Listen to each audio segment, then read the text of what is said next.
Hello, everybody. Welcome to another episode here at the Kickpod podcast, the podcast dojo for inspirational martial arts talk. I am your host, TJ Williams, fourth degree black belt in the Chuck Norris system, here to give you the insider of my martial arts journey, discussing and analyzing martial arts based subjects and highlighting individuals involved in all styles of martial arts, past, present, and future. All right, so a little update on me. I am still recovering from my knee surgery. Things are looking good because I'm be able to bend my knee from 0 to 30 degrees. But of course, by next week, I'll be able to add another 30 degrees. So it's almost close to getting 90. So I'm definitely making progress. I'm not going to quit. I mean, I want to get back to doing classes. Well, so far I'm be able to teach classes, so I can't wait to get back to my students. I mean, I missed them for a month, but now I'm all geared up. All right. So let me introduce everybody to my guest, Nadine. She comes from you come from Canada, right? Exactly. Yes. London, Canada. Yes. Oh, that's a 2.5 hour drive. I know that. Pretty close. Yeah. All right. So she's a third degree black belt. No, I'm gonna see if I get this right. All right. Mebukai Guru. Ah, man. All right, you can say it. I I'll mean, say it. yes. Meibukan Gojuru. Yeah, there you go. All right. I'm gonna have to get better in Japanese. Sorry. All right. So yeah, of course you're also trained in the kabuto that's mostly size and bow staffs. And Mhm. lastly, you're definitely I know I can say this, you definitely started training in Brazilian Jiu-Jitsu. Uh, Yes. all right, so definitely let me introduce everybody to Nadine. How you doing? Hey, thanks for having me. Yeah, I mean, I've been watching your Instagram videos of doing kata, so I know you're very big on doing traditional forms. For So, sure. all right, is there like any other favorite that you also do?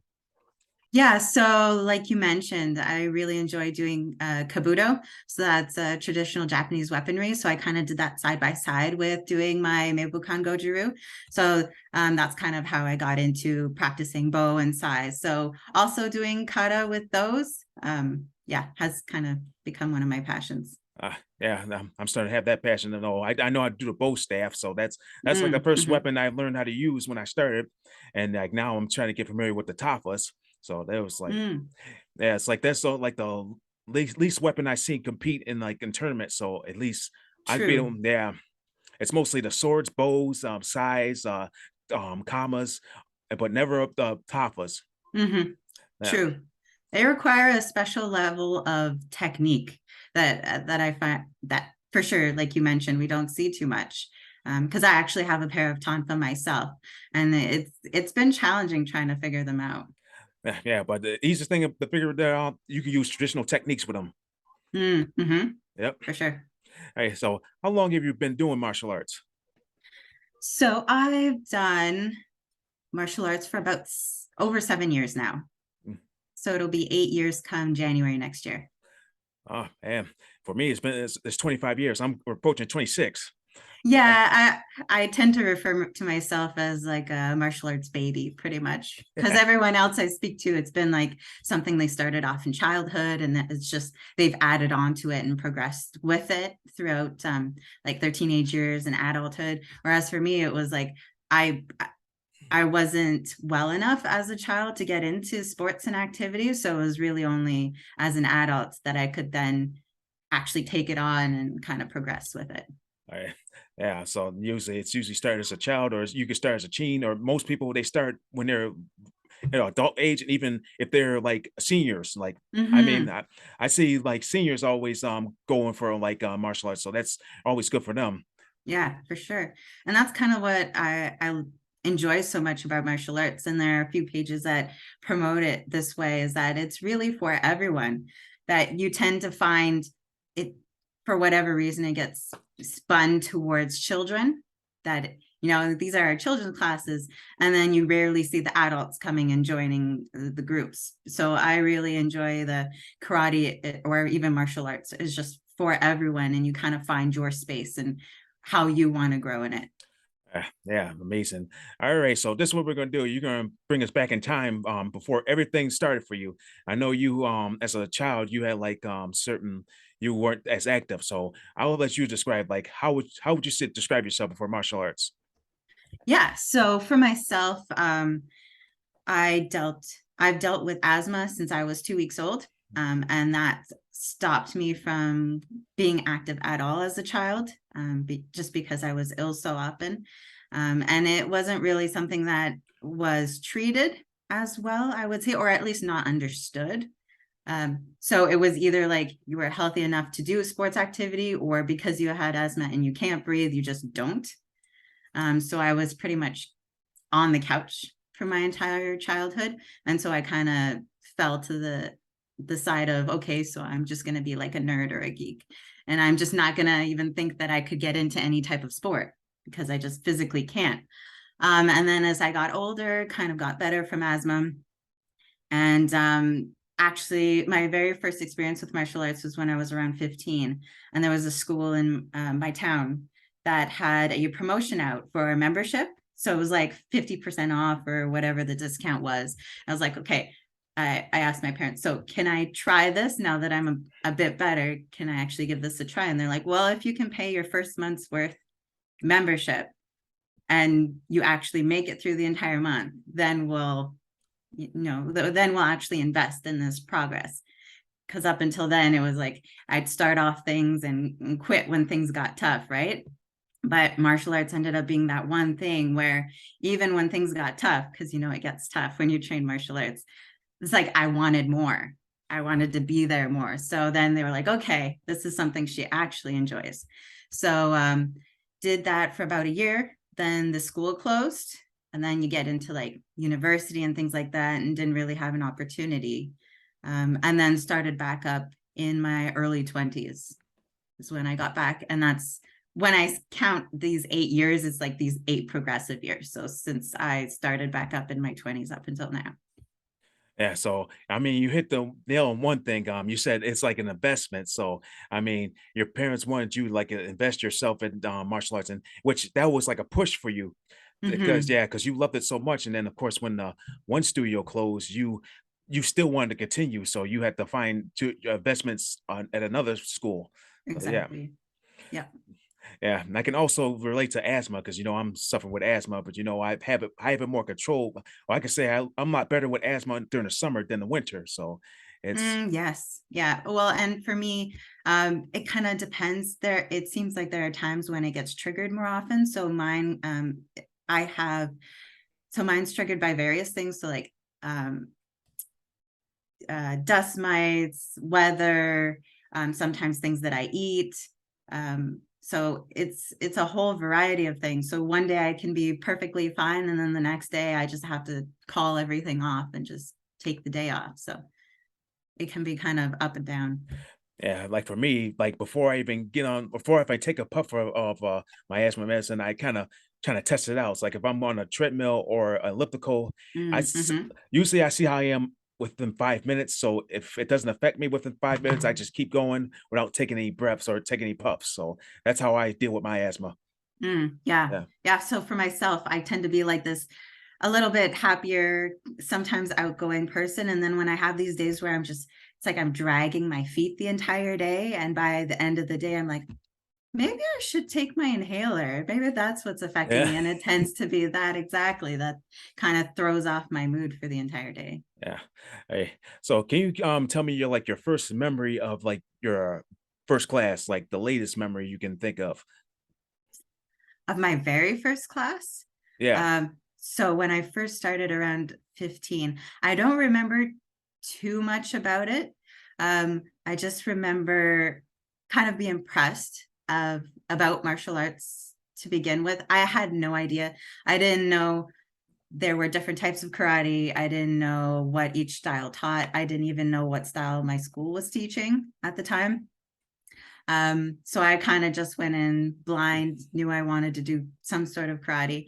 But funny enough, one of my biggest memories from the school was actually sparring with my sensei at the time. And like you wouldn't assume it because he seems so gentle. But as we were sparring, all of a sudden he spins and throws a back fist and it lands straight up against my head. And as he hit me, he also caught me because he noticed he had hit me just a little bit too hard. Like we were wearing like gloves and everything, and I had a Okay. helmet on. Yeah, so maybe I should have started with that. We were all wearing sparring gear.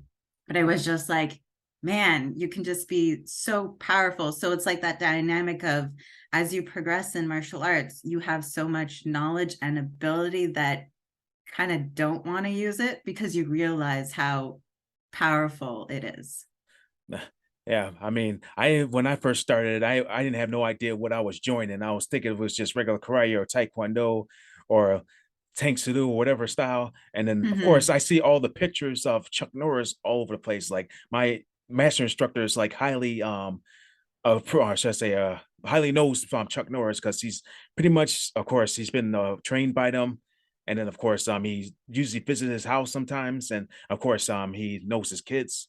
And that's what the great thing. That's almost like Wow. indemnity to me, but I don't know Chuck Norris as much, but everybody knows Chuck Norris because he's famous. So, Right, right. but I want to treat him as like our creator of the style, and of Mhm. course, that's how I see him. I don't see him as like the movie actor and TV actor. I see him as a person like trying to share his knowledge of martial arts. Yeah, Right, right. yeah. All right. So, of course, you got to your first class. Well, what was your mindset after that class? Um, so I wasn't really sure. So I kind of, throughout my entire martial arts experience, I never really set goals for myself other than I want to I want to go to the next class. I want to reach the next level. So, because I never saw myself as one day I'd be black belt. I'm just like, okay, I'm here, I'm taking class, whatever comes my way, I'm going to take it.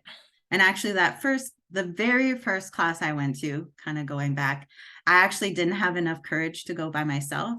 I roped in one of my friends, um, and we went together and we took the class, and I was actually the only one who stayed. She decided it wasn't for her. Um, but it was just like the only push that I needed. I was like, fine, you don't have to come anymore. But I know that I want this. So it was more that, like, just gaining that skill and then slowly having to face that you need a certain level of confidence in order to go into the class and to train and to kind of slowly face your fears as you're training of, okay, I don't know this now, but I could know it later. And I just got to kind of chip away at it each class at a time. And then you slowly build to where you are today. And then you're looking back and you're like, how did I get here? Well, it was just accumulation of all of those decisions to just show up to class and try to work on yourself a little bit more. All right. So, were you the type of person that liked to get in front of people and perform, or you were just like I'm nervous. I don't want to go up there. So, were you like that Oh person? no. Yeah. So I actually deal with anxiety quite a bit. So it was definitely not something that I felt comfortable doing. I very much like to be in the background and kind of let everybody else do their thing. But with karate, it's especially with gradings and having to do kata, well, you're like put in the center and everything else stops around you. And you have to find that confidence to push through that awkwardness of being that kind of targeted out or standing out from everyone and having to just be in that mindset of you're all that's happening at the moment and just thinking of the next step, just slowly, whatever the next movement is, as opposed to, oh my gosh, I'm in front of everyone. So in doing that, it kind of leads or helps with other aspects of my life in like progressing in my own work and things like that, and finding that confidence to be okay being that person standing in front of your peers or your colleagues and giving that presentation. So yeah, it was definitely and still is something that I struggle with, but it's one of those things from martial arts that it's helped give me that confidence that, if you're knowledgeable, even just a little bit in the subject matter, to just bring what you can to the table. Yeah, I mean, that's the same thing with me. I had that stage fright, that anxiety, but I felt like I'm more prepared to go in front of people now because I'm out there studying other things that I could bring in karate. Normally when I tell my students, it's like almost like you're going to school, like everything you learn in school, you're bringing out to the real world. So Hmm. everything has a science, a history, or a language to it, and of course sometimes math. So you're bringing that almost to the outside world. So that's how it is with martial arts. So if you come up with like say if I was going to describe a thrusting front kick, I say think of yourself kicking a door open.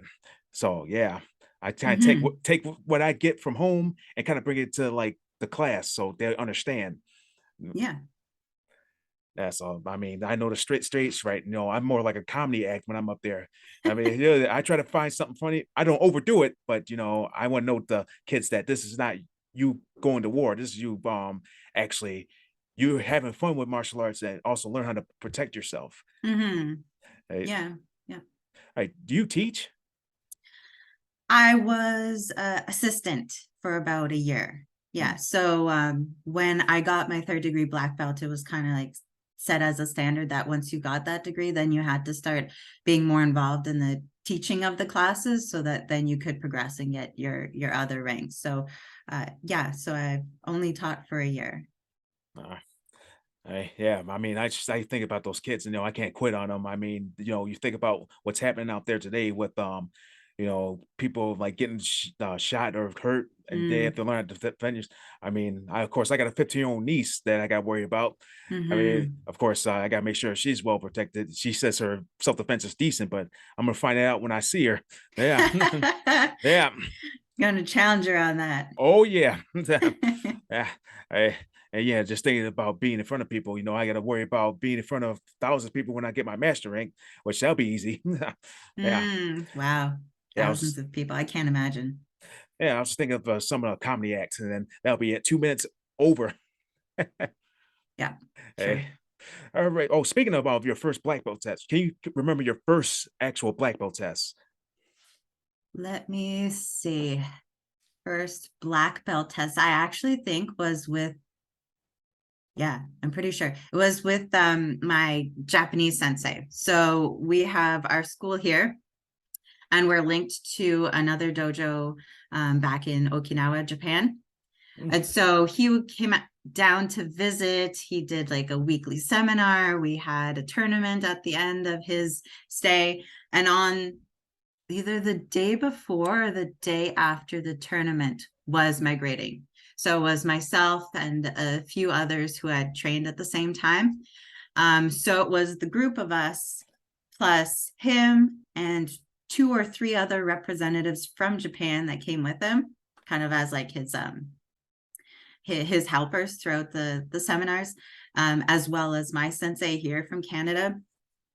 And we were basically just like drilled for, I think it was an hour. So the first part, and this is normally how the gradings that I've been to are structured, they're basically like tiring you out for a straight 40-50 minutes, and then only the last 10 minutes of the actual grading is content that you've learned in class, because it's more like, okay, if you can manage all the grueling cardio workout portion, okay, because then can you keep that mindset, that clarity to actually do your kata by the end? Have you gained that mental awareness, that muscle memory to do your kata when your brain has completely shut off? You're so exhausted that you like you can't really lift your arms, you don't really want to move your legs, but now you have to do kata that is so technical. Can you do it, and can you not give up on yourself in the process because you're so mentally fatigued? Yeah, I mean, I remember my first that's like the first thing we actually did. We did forums first, and then we went on to everything else. So of course, and in between, of course, we have rests. But I can say probably for my third, my fourth, we exactly got going through techniques, strikes, blocks, kicks, and it was like, yeah, I was tired out. I couldn't even move. I was like, ooh, I luckily, if you were the first person to do kata, you got that rest period, but I wasn't. Yes. I wasn't. So, I mean, I got the worst of it, but I actually kind of prefer being that first one because you're not watching everyone else kind of going, oh my gosh, do I remember my kata? Do I remember where to ki? Do I even remember my own name right now? So you're kind of just like first, you don't have any time to worry. You just have to go. So I kind of prefer being first.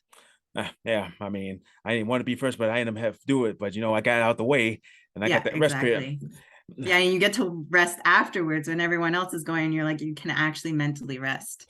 Uh, the worst thing is like you have to drive from your hometown to another town. Well, for me, for my fourth degree, I had to drive from my hometown of Niagara Falls to Boston from like 12 midnight to like 7 o'clock in the morning. And Wow. yeah, so but mostly I wasn't doing the driving. Like we had my master instructor was driving, and of course I did like the rest of the driving, so I had time to sleep. Hmm. So luckily, and we missed two exits. Yeah, yeah, yeah. That's always a Way to funny. add anxiety to this grading. Yeah, I mean, well, luckily we didn't get stuck in traffic because there was an accident as we come down, but and we would have got stuck. So Hmm. So uh you made it, is yeah, what a yeah, we made it. good. But going back, we were lucky enough that we gone straight back, but traffic was like backed up when the accident Mm, happened. Yeah, I was kind of being a little goofy about it, like, huh, you got stuck. Yeah, wow. yeah. All right, so let's kind of go into your liking and kata, like you're like experiencing kata. So what would you say Hmm. your favorite katas would be? Oh, favorite katas. So one that I was really into at one point, and mostly because no one else was doing it, was Seiyunchin. So Seiyunchin is one that's known, at least in my style. It's called the old man kata because it's made for growing leg stability and leg strength. And also the movements in it are double-handed movements. So if you're not strong enough in your arms, then you have that support in all of your movements. So you don't have to like one arm strong man everything. So I was like, okay, I kind of relate to an old man. So this sounds like a good kata for me to learn. So I actually trained up that one quite a little bit. And then when I went to Okinawa and entered a tournament there during my trip, I did Seiyunchin, and I was like one of two out of the entire group of people who decided to do Seiyunchin. No one else decided to do it. And we are like, is there something wrong with this kata that no one picks it? And I've actually come to think that probably it's because it's the only kata that there's no kiai. Oh, There's no yelling to get anyone's attention. It's simply your movements and your own intensity to drive the entire thing. And I'm like, okay, sure. That's fine. So there's that kata. I think there's always the flashy one, the most challenging, at least in Goju-ryu. It's called Super Rinpei. So it takes you, I think, 2.5 minutes to do the entire kata, which is one of the longest ones we have. And it's very exhausting, but it has so many dynamic movements. It's got jumping kicks. It's got uh, I always forget what it's called, but it's like an attack to the throat. So it's one of the strangest movements we have. So it's like your fingers together, kind of attacking in to your opponent. And it's got various directions going on. So there's just a whole lot of movement happening. But it can be fun if like you only have time to do one kata, then you do Super Inpei because it's like all of your katas kind of put together.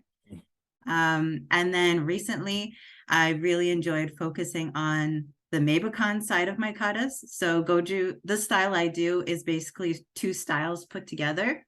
So it's the traditional Goju-ryu, taught by Chojun Miyagi. And then there's the Meibukan, which is like five katas that are added on to the main style. And those katas are mostly based off of animals that are found within that represent the Japanese like north, south, east, west. So I've started focusing on those ones just because it's what makes my style stylistically different from the mainstream of Goju-ryu. And they're a lot more aggressive. They're very forward, very direct moving katas. So they just add a different dynamic. hey.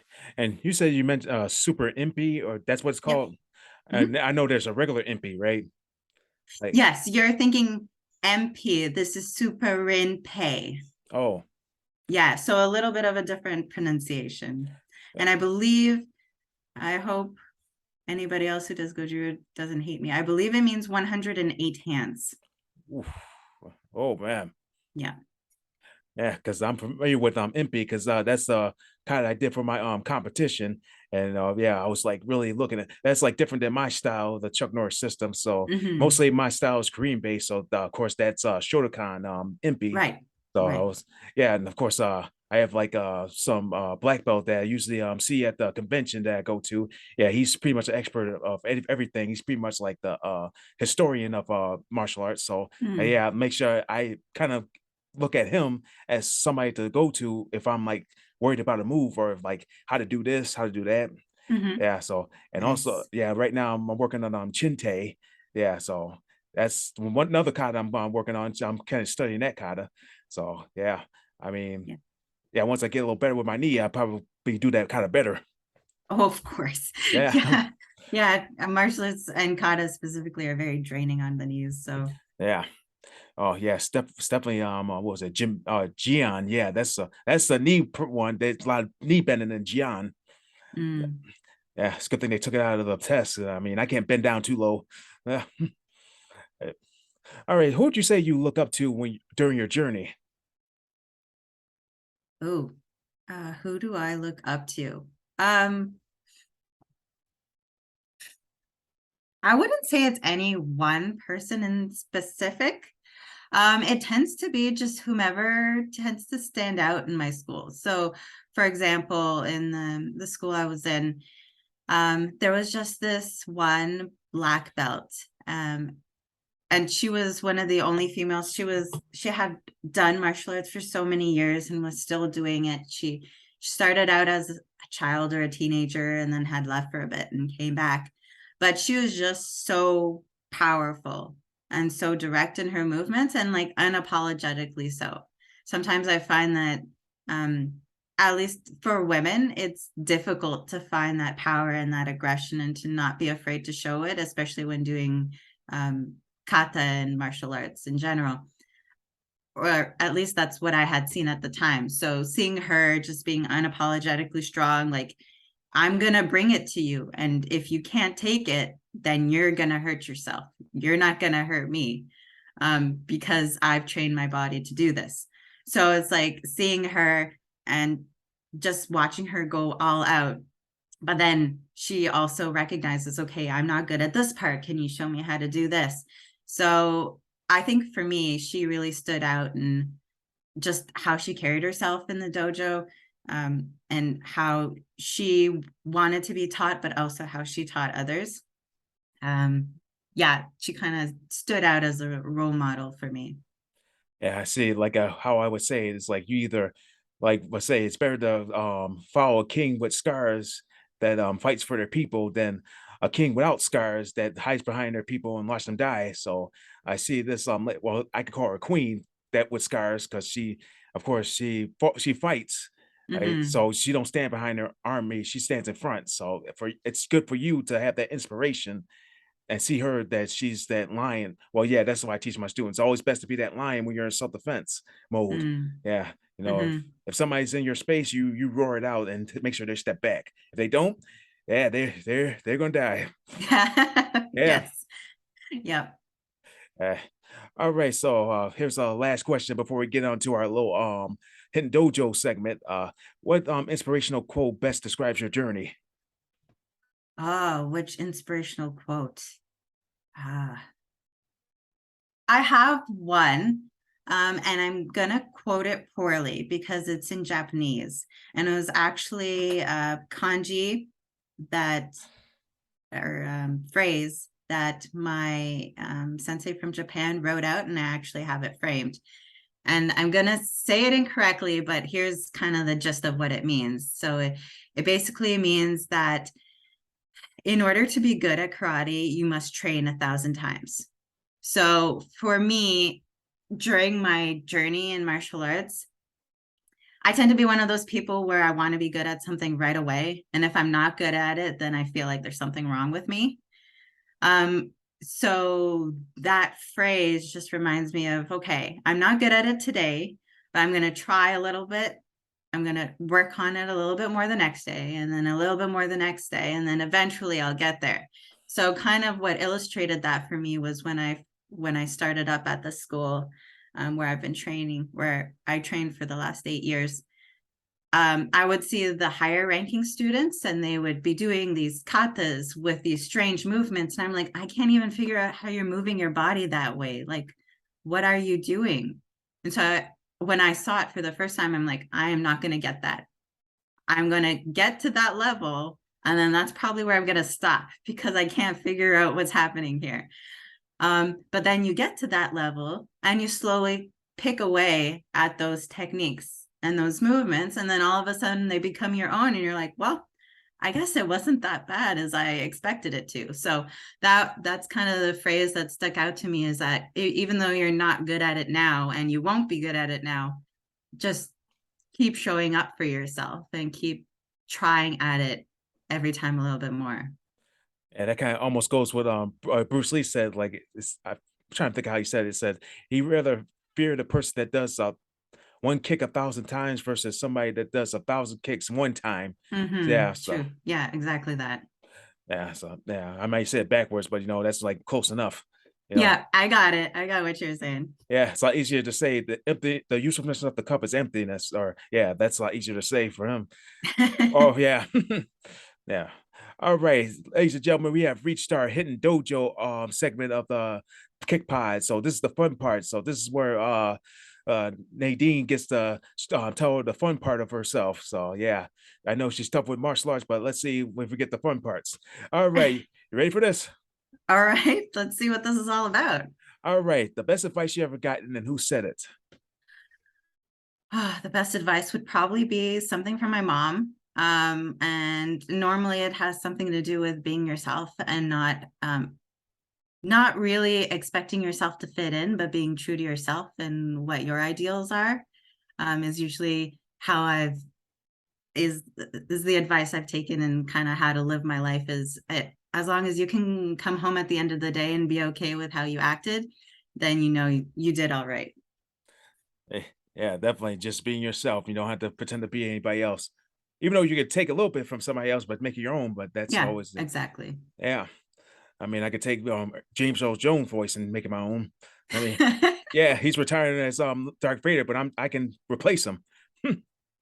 Nice. Yeah, don't be too proud of this technological terror you constructed. The ability to destroy a planet is insignificant next to the power of the Force. Nice. Yeah, I mean, if they call for a replacement, I'll just You're take them. ready. Yeah, get ready. Yeah. All right. Here's the next question. The worst advice you ever gotten? Worst advice. I usually don't remember the worst advice, because I kind of just like ignore it. Yeah. When I hear bad advice, it's just like, no, don't come at me with that stuff. It's usually like really easy to sniff out, and I can't even think. It's probably some sort of dating advice, because I don't date. And so people try to give me advice, and it's like, that just doesn't sound good. Yeah. Yeah. I got focus. Yeah, you got to focus on you. I mean, yeah. All right. Guilty pleasure. How do you reward yourself? Chocolate. Mhm. I wouldn't really say that it's guilty, because anyone that follows me on Instagram knows that I love all of my desserts, any kind of dessert, but especially chocolate. And so I tend to have like a chocolate bar hidden somewhere, or like the mini chocolates. And then I'll snack on those throughout the day, so that, it's controlled, because it's the smaller size. It's the snack chocolates. And you can have like different flavors throughout your day, instead of having to commit to like one huge chocolate bar. But yeah, that would be it for me. Yeah, definitely. I definitely get the chocolate. I mean, I like to get big chocolate. I eat those like Tic Tacs, but I'll take the small. Well, even for small ones, I eat those like Tic Tacs. Yeah, yeah, Yeah. yeah. But I'm gonna work it out the next day because I work out like a horse. All right. What famous movie would you want to be in? Famous movie would I want to be in? Probably a Ninja Turtle movie. I love the Ninja Turtle movies. Think I like the first one. The first or the second one are my two favorites. Yeah, So probably like some sort of background cast in one of those would be really cool. Yeah, yeah. And ladies and gentlemen, that'd be good for those who have HBO Max because it is on HBO Max. So yeah. Nice. Yeah. Oh yeah, I got to meet April O'Neil. That's good. Yeah, the Oh, actual really? yeah, the first one, the first movie, Judith Hogue. Yeah. Wow. Cool. Yeah, I used to aim for Comic-Con. So really, yeah, if I get a famous person, well, I say the table photos are a lot better than photo ops. So if you don't got a lot of money, go for the table photos if they're offering. So that's a tip. Nice. Yeah. Hey, secret talent. Secret talent. Mm, I wouldn't say my talent for downing a whole slice of cake is very secret. Um, I guess not many people notice. I don't post it a lot that I play the guitar. I actually play the guitar at church. So I've been doing it for about 15 years. I wouldn't say that I'm great. I'm like average at guitar, but yeah, it's another one of my hobbies. Oh, I mean, I don't think I played an instrument since middle school. I only played the crash cymbals. Yeah. Nice. Yeah, but I played those like champions, those could be the worst instruments in the world, but I play those like champions. Yeah, yeah. Well, I just think of Michelangelo with the cymbals in the Ninja Turtle movie. Yes. Nice. Yeah, I could think of that. Yep. Yeah. Hey. All right. Dream celebrity encounter. Um, dream celebrity encounter. I don't know. Maybe someone from Cobra Kai, since they're so famous right now. Yeah. Like probably William Zabka. Oh yeah, I met him. Yeah. Yeah, I met him, Martin Cove, Ralph Macchio. Yeah, and I would have met two more. I could have met what was his name? Hawk. Yeah, I would have met him. And somebody else was supposed to show up, but they cancel out. So I mean, at least I got Mm, three members, mostly from nice. Cobra Kai and from the original Karate Kid. Yeah. Mm-hmm. Yeah, it's funny that I made William Zabka bow to me because I told him I was going for my master's. Wow. Yeah, That must have been a scene. yeah. I mean, he just gave me a little bow. I wasn't expecting that, but yeah. Yeah, but yeah. How many you watched the whole Cobra Kai fifth season? I have, yeah. Yeah, how many rounds? Of watching it? Yeah. No, I've only watched it once. Oh man, for me it's 5 rounds. Once Uh, through. yeah, for me, I just couldn't take. Usually, for me, if it's something new comes out, I usually try to watch. Well, it's 5 rounds. That's a record for me. Usually, for me, it's like three or four, but I made five. Yeah, Wow.